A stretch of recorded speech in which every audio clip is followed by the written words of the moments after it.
राधे राधे दोस्तों, हमारे चैनल में आप सभी का स्वागत है। दोस्तों, आज हम जानेंगे पुरुषोत्तम मास महात्म्य और कथा।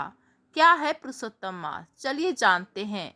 फ्रेंड्स, 2026 में ज्येष्ठ माह में पुरुषोत्तम मास का योग बन रहा है। इसे अधिक मास भी कहते हैं। यह 17 मई 2026 से प्रारंभ होकर यह 15 जून 2026 को समाप्त होगा। इसके तुरंत बाद निज ज्येष्ठ मास शुरू होगा, जो शुद्ध होता है।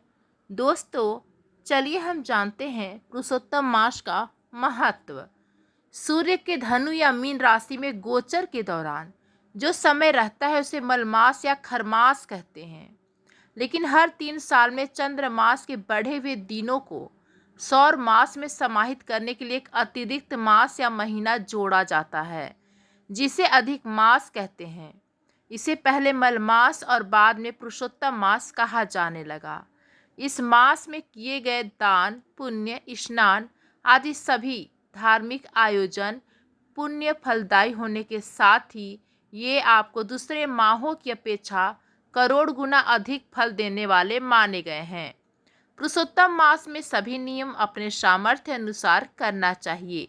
जितना हो सके उतना संयम यानी ब्रह्मचार्य का पालन, फलों का भक्षण, शुद्धता, पवित्रता, ईश्वर आराधना, एकासना, देव दर्शन, तीर्थ यात्रा आदि अवश्य करनी चाहिए। इस माह में अधिक मास के 33 देवताओं की पूजा करनी चाहिए। दोस्तों, धर्म ग्रंथों के अनुसार श्री नरसिंह भगवान ने इस माह को अपना नाम देकर कहा कि अब मैं इस मास का स्वामी हो गया हूँ और इसके नाम से सारा जगत पवित्र होगा। इस महीने में जो भी मुझे प्रसन्न करेगा वह कभी गरीब नहीं होगा और उसकी हर मनोकामना पूरी होगी। इसलिए इस माह के दौरान जप तप दान से अनंत पुण्यों की प्राप्ति होती है। चलिए दोस्तों, जानते हैं पुरुषोत्तम मास की पौराणिक कथा। दोस्तों, कहते हैं कि दैत्यराज हिरण्यकश्यप ने अमर होने के लिए तप किया। ब्रह्मा जी प्रकट होकर वरदान मांगने को कहते हैं, तो वह कहता है कि आपके बनाए किसी भी प्राणी से मेरी मृत्यु ना हो, न मनुष्य से और न पशु से, न दैत्य से और न देवताओं से, न भीतर मरूं न बाहर मरूं, न दिन में मरूं न रात में मरूं, न आपके बनाए 12 महीनों में मरूं, न अस्त्र से मरूं न शस्त्र से मरूं, न पृथ्वी पर न आकाश में मरूं, युद्ध में कोई भी मेरा सामना न कर सके। आपके बनाए हुए समस्त प्राणियों का मैं एक छत्र सम्राट हूँ।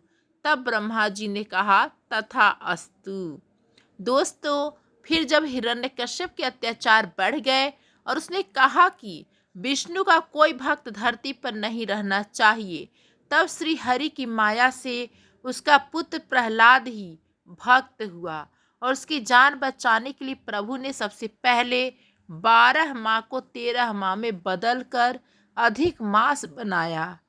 इसके बाद उन्होंने नरसिंह अवतार लेकर शाम के समय देहरी पर अपने नाखूनों से उसका वध कर दिया। इसके बाद चूंकि हर चंद्र मास के हर मास के लिए एक देवता निर्धारित है, परंतु इस अतिरिक्त मास का अधिपति बनने के लिए कोई भी देवता तैयार ना हुए।